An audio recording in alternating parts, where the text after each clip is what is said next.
Post Malone and Morgan Wall and I had some help on B105. It is time for your B105 Buzz. We got to talk about Red Lobster. By the way, brought to you by East Central Energy, homegrown, member-owned, community-focused since 1936. So Red Lobster is the latest restaurant to announce that they are struggling a little bit. They have announced that they are closing about 100 stores all across the country. So I did some research here because we have one in Duluth and we all love Cheddar Bay biscuits. Well, the good news is that only 2 locations in Wisconsin are closing, and as of now, no Minnesota locations are closing. So that's good news. That means that our Duluth location is good. Now, that's not to say that it couldn't happen for any Minnesota location in the future and more Wisconsin locations, because Red Lobster, they're struggling a lot, obviously, but they are citing things like the pandemic, competition, expensive leases, things like that as reasons why they're closing, and they're looking for new buyers. So if a new buyer comes in and kind of resurrects it, I guess, then should be good to go, but we don't know what the future holds. But as of now, looks like no Minnesota locations are closing. So you can read more about that at b105country.com. And I also thought this was kind of fun, so got to take it with a grain of salt. But the U.S. News and World Report just released a list of the overall best states in the country. Now, I wrote about how Minnesota was number 4, so the 4th overall best state, right? Well, Wisconsin did not do as well, but still did pretty okay. They came in at number 17. So you can read why Wisconsin came in at number 17, b105country.com, when you take into consideration all of the different states in the country. This is pretty darn good. I want to see Minnesota and Wisconsin in first and second next year in no particular order, because I'm not going to get into that. But like I said, read more about this, b105country.com, and your B105 app. Coming up, I am going to announce the first winner of our Shenandoah contest. If you want to see them in 2 harbors, enter on our B105 app, and I'm going to draw the first of 4 lucky winners coming up at about 6:30. Keep it here on B105. Luke Bryan on B105. It's time for Lauren's Country Lowdown. He was nowhere to be seen at the ACM Awards, but Lainey Wilson, she was everywhere. She has been everywhere. She has had the most insane rise to fame. I literally don't remember anybody else rising to fame this fast. So she took home 3 ACM Awards. She now has 10 ACM Awards in a very short period of time. She won Female Artist of the Year Music Event with Jelly Roll for Save Me. And then, of course, the Entertainer of the Year award, the biggest award of the night. And just to show how record-breaking that truly is, she has now become the first woman since Taylor Swift in 2011 to win Entertainer of the Year at the ACMs and the CMAs back-to-back. Because, they actually don't line up. I think I said last week that they do, but they really don't, because we had one year where it was Carrie Underwood and Thomas Rhett, and then Chris Stapleton has won, but he's never won at the CMAs. So that's just impressive. I mean, no matter how you feel about Taylor Swift, you can't deny she is one of the very biggest stars ever, and Lainey just broke a record that Taylor's held for 13 years. The Entertainer of the Year win also means that Lainey's closed her ACM Triple Crown, which is an honor given to anyone who wins the New Artist Award, the New Male or Female Artist of the Year Award, and the Entertainer of the Year Award. And she's also the first artist to win Entertainer of the Year, the first year being nominated since Thomas Rhett in 2020, which is crazy. So no matter how you feel, I know you can make a case for every single one of these artists. There is a think piece right now written by somebody from Taste of Country Nights on why she won. And it has to do with just kind of being everywhere and putting in the work and doing the interviews and everything like that. So read that, b105country.com. Blake Shelton, he's returning to The Voice, kind of. He's performing at the season 25 finale, which is coming up actually tomorrow. Gwen Stefani will be there, so maybe they'll be singing together. Kelly Clarkson, Nick Jonas, which is what I'm excited for, celebrating 25 seasons of the show. So it makes sense, that he's coming back for that. Next season, it'll be Gwen, so maybe we'll have another appearance from Blake, Reba, Michael Bublé, and Snoop Dogg. So you can read more about that, b105country.com. You can also watch Blake and Gwen's performance at the ACMs, or right now also on b105country.com. And last but not least, Tim McGraw. He is diving back into the world of acting. He has a new project lined up. It's a new drama series set in the fierce and competitive world of bull riding. It follows a megastar champion who's Tim, facing a life or death crossroads when confronted by the arrival of a fearless young rider whose very existence challenges his ways and unearths secrets that force him to reckon with his past. Sounds very, very dramatic. I love it. So Tim is in this. He's also an executive producer. We don't have a premiere date or anything like that, but Netflix did share the news, and I'm really excited about this. I think it's a good role for him. Obviously, he's a great actor, and the more Tim, the better. B105 Breakfast Club, Ken and Lauren. Good morning. The 7:10 laugh off. I won last time we did this, which was on Thursday, so I'm going to go first. Okay, I'm ready. Okay, so we got this joke from Melissa. So thank you. I've taken it upon myself to make Melissa Team Lauren. So Wait a minute. what? You mean this was submitted to both of us and now you're taking it? Well, I knew that you haven't seen it, so Okay, fine. You're right, I haven't. exactly. Ken, why couldn't the toilet paper cross the road? It kept getting stuck in the crack. In the crack? In the crack. Oh. I wasn't sure if you said crack. Never mind, we're not going to go there. Yeah, no, we don't need to talk about my execution. We don't need to go I didn't there. know if that was appropriate to even say. It's okay. Toilet paper joke. Lauren, what do you get if you put a duck in a cement mixer? Clacks in the pavement. That was sad. Okay, you don't have to take it so I know. literally. I know. You know, it's just a joke. It's not like I'm really taking You're right. a duck and putting it in a cement That's mixer. true. That's true. Thank you for clarifying that. Because you'd get quacks in the pavement. Yeah, you would. Ken, why is a bad cup of coffee usually the end of a marriage? Well, it's grounds for divorce. Speaking of which, yesterday, Where is this going? Okay. last Go night I on. was moving stuff around in the kitchen. Yeah. We had this long, it's part of the cold brew kit that we have.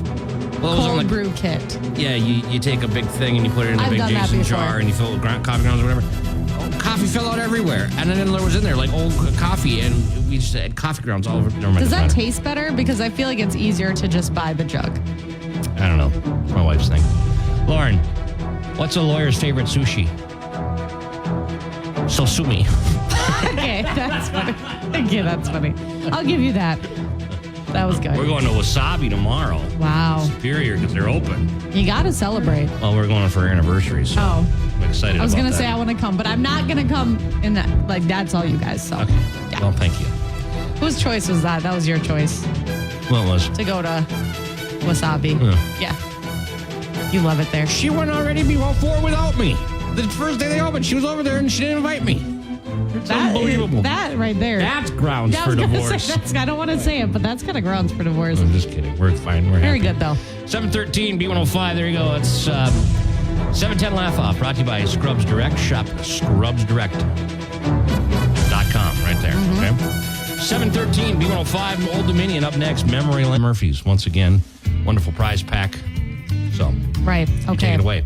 1 in 9 people admit to doing this when they're at a restaurant.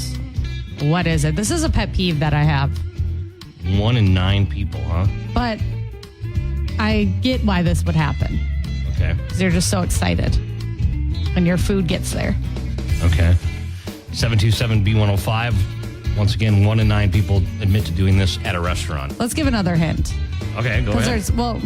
Why don't you give a little hint here? Because I'm having a problem over here. Oh, okay. So 1 in 9 people admit to doing this at a restaurant. So it's something that's probably more noticeable if you're just like eating with somebody one-on-one than if you're in like a loud restaurant or whatever. But yeah, I see how this happens at a restaurant. You get excited.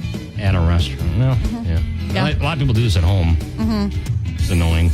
Yep, it is. This time of year, though, Sure is. I kind of feel like I have to sometimes. Okay. Oh, okay. Pollen. Okay. Okay. 727 B105. 1 in 9 people admit to doing this at a restaurant. Call now. Good luck. I'm B105, and we've got Carrie Underwood right now. B105, it's Breakfast Club. Ken and Lauren, good morning. 727. We got your Brady's question. Take it away, Lauren. 1 in 9 people admit to doing this at a restaurant. What is it? Okay. Give us some clues. Let's see what we get here. Let's go to the phone. Hi, B105. What do you think? Talk with your mouth full. Yeah, it's talking with your, or chewing with your mouth open, or talking with your mouth open. Yeah, exactly. Right. Gross. Yeah. Who's this? That's kind of nasty. Chad. Hey, Chad, congratulations. You've got some Papa Murphy's. You can chew that with your mouth open. Thanks. Sometimes, though, it's just too hot and you're trying to cool it down because you couldn't wait. Yeah, I got one of those pizza burns over the weekend, and it hurts. So don't be like me. Inhaling, exhaling at the same time just to make it stop. Yeah. All right. Well, thank you. Have a good one, all right? Lou, you too. Thanks. You're welcome. Thanks for playing. And we'll do it again tomorrow. Right here on the Breakfast Club. Chewing with your mouth open. Yeah, but like I said, the pollen right now, like everyone's stuffed up or whatever, and like I can't breathe.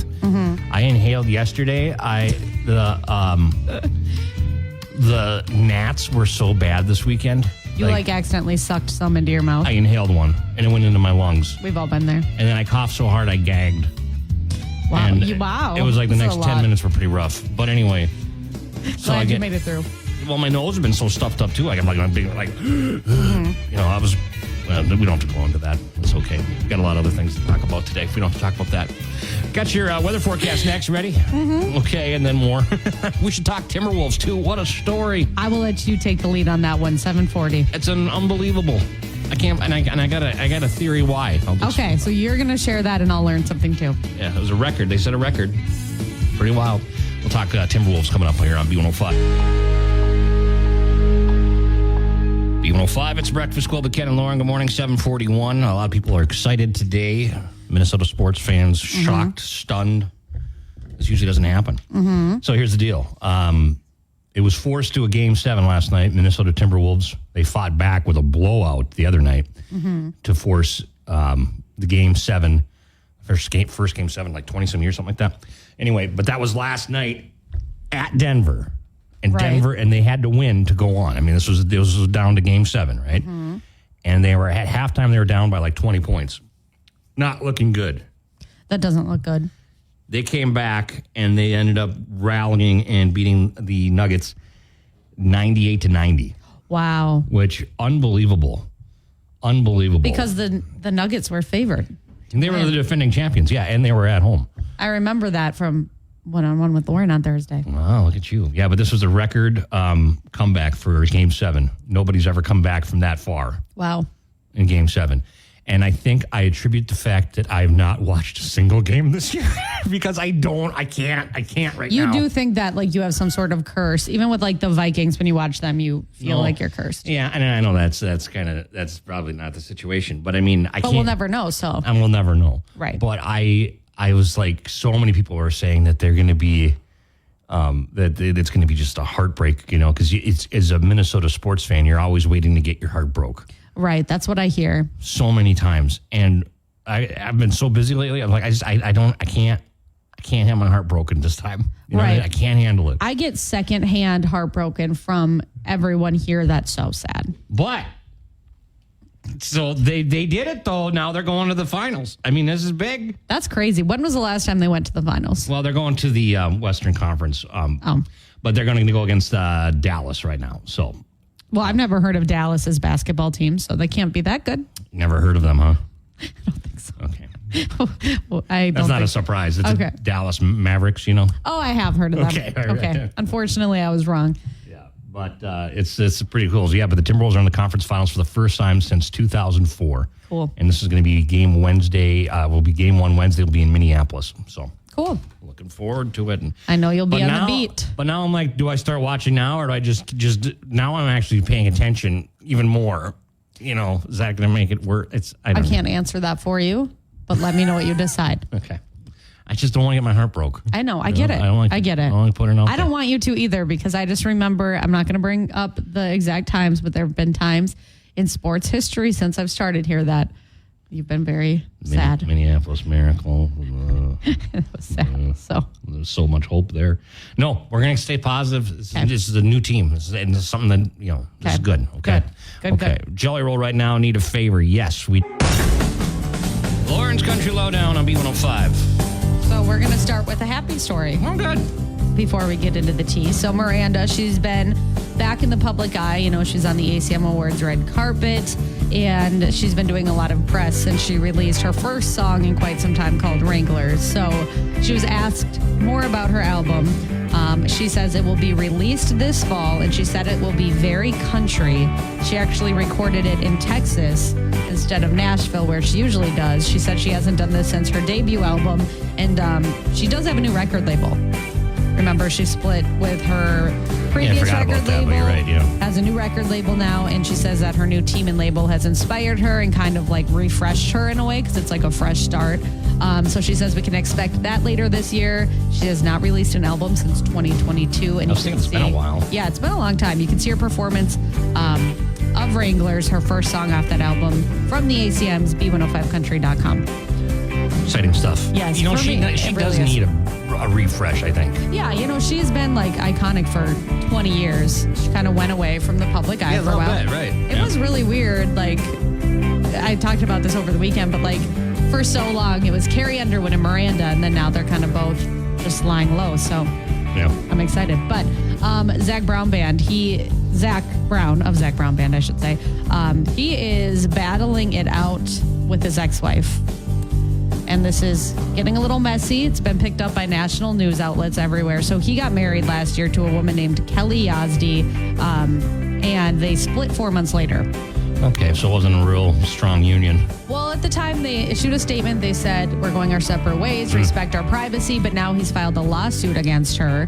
He's asking a judge to order her to take down an Instagram post. She posted, I saw it, and it's like a clip of her walking out of like an ocean or something. And then it's just like a really long poem, but it does allude to being in a very bad relationship where somebody is telling her what to do, basically like, don't post that picture of you in a bikini. Don't post this on your Instagram. Don't wear that in the house. So it's a really, really long poem. But Zach is suing her. He says that it's a violation of a confidentiality agreement that she signed back when they got married. The court did grant it. However, the post is still up. It's from May 4th. And I mean, everybody can go read the post for themselves, but she's Almost alluded like to... I'm sorry, but it almost seems like that this is hurting him more than, I mean, I would never even heard about it. Yeah, she's not like famous in like her own right. You know what I mean? Right. But she does have a lot of posts that allude to like being in a net for years and being scared in a relationship of grief and betrayal, things like that. So he says he just wants her to keep private things private, and that's why he's doing this. You can read more on our B105 app. We'll see what happens there. And then don't forget 820 Tim McGraw code. Your first of many. Yeah, that's half hour from now. Okay, exciting stuff and lots of tea. Yep. Read all about it. B105 app right now. Luke Bryan knocking boots on the Breakfast Club.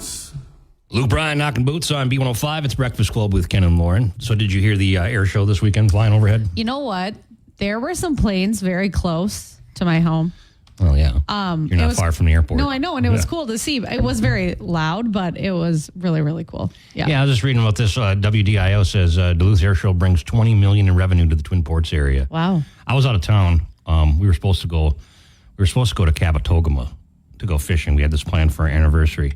But we looked at the weather, and it was like 30s plus mile an hour winds, and not the best time to be camping on an island. So we went to the camper at the cabin instead. Had a nice weekend. Yeah. But I did miss out on the air show. I was trying to get back yesterday, but it just didn't work out. But yeah, sounds like it was a lot of fun. I got a lot of photos from people, sent me some photos and stuff. Yeah, it was really cool, just like the ones that were flying close to my house. I enjoyed it, and all the neighbors were out looking. And yeah. I kept on thinking yesterday afternoon, I was like, is that thunder? I'm like, no, I forget there's an air show. I know, but then it was storming at one point Saturday morning, so that's good that it kind of cleared out, so that could still happen. Well, it's fun. Looking forward to next year. And then what's the next big event? Is Grandma's Marathon, right? I think so. How's the training going?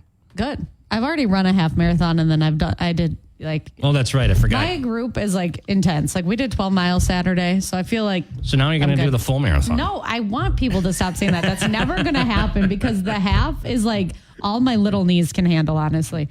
Everyone who does, I mean, even the half, but like the full, like they're my heroes. Like I have no idea how people do that. I don't know. I think you could do it. And people like sprint it too. I'm like, no. This is just not going to happen. I'm just going to revel in the fact that I'm able to do a half, and that's enough for me. Okay. Well, I'm proud of you either way. You're Thank doing you. great Thank you. in the training. So looking forward to that. Then that's about a month away on there as well. Okay, look at your weather forecast next and more fun on B105. Blake Shelton boys around here on B105. It's a Breakfast Club with Ken and Lauren. I saw this yesterday, last night, thought of you, and then and I thought we need to discuss this because it's pretty funny here. But we were talking about, it was a couple of days ago, we put this up, and it was name something food that ruined it for you one time or whatever that you were never able to do again. Oh, yeah. Right? Absolutely. And that was, it was pretty good because there's a lot of people. It says, I want to know what meal traumatized y'all as kids, is what it said. Okay. Carrie goes, liver and onions. I still have never tried liver and onions. That's my mom's favorite food. Really? Is liver and onions. It's just, I don't. And I want to know why anyone would eat that. Jessica put cornflake pork chops on there. You know what? I ate those growing up and before I had a fear of pork, and they were good at the time. That I understand. When did you develop your fear of pork? It was high school. I don't want to get in. You had to dissect a pig or something like But that? then not only that, but we had to keep it moist for the whole Gross. month. Yeah, that's very And gross. that is what really scarred me. But I do eat bacon now, so that's good. Miranda says goulash. I like goulash. That's I like interesting. it, but I can see where it would freak you out, Just Right. the name kind of is questionable. Tuna cheese sandwiches. Oh, I love eating tuna sandwiches. with cheese? Well, I mean, what's I don't think the cheese is the problem there. I don't know. It's an interesting combination on that one. Or head cheese and blood sausage. Oh no! Oh, that gave me chills. No. Julie no. said pickled pig's feet. No. Who would come up with this? Cream corn hot dog casserole? Okay, that is. We got to talk to some people about that. My dad used to eat this all the time, and he still does. He cuts up hot dogs and puts them in his mac and cheese. That's where I get my That's palate normal. from. Oh, that's normal. Okay. Hot dogs in your mac and cheese? Yeah. That's like that's a thing. In college, my friend We would do that to kids all the time. put tuna on her mac and cheese, That's interesting. I don't and know. that actually makes me want to throw up. So never mind. Okay. Well, we don't want to make you sick here. No, when I was a kid, I used to eat bologna all the time, and then that you would never catch me eating that now. Yeah. It was a simpler time for me. Before you developed all of your food issues, right? Yeah. Here's the last one that I'm going to mention, and then we'll move on this. Where was it? I lost it right here. Oh, pickled pig's feet. Yeah, we don't need to eat that. Do you eat the? Don't make your. I have questions, but I'm not going to ask them. I'm just going to let it be. So Yeah, okay. check it out on our Facebook page right now. It's Okay, what that's food traumatized you as a kid. I'm disassociating right now. So it's really gross. It's really gross. But if you want to weigh in, let us know. Yeah, let us know. Give us a call 727-B105. What ruined it, traumatized you as a kid for dinners? Yeah. Okay, Kenny Chesney coming up. Tyler Hubbard 2 on B105. B105 Breakfast Club, Ken and Lauren. We got a flyaway for Tim McGraw this time now, and we're going to hook you up. Yeah, if you want to go see him in Los Angeles, enter 458 into our app. 458. Okay, it's your first code today. 45 B105, Northland's #1 for New Country. We'll see you later on. Joe Danger's coming in next. Listen while you work. He's got a Tim McGraw flyaway code too, right? 1020. Okay.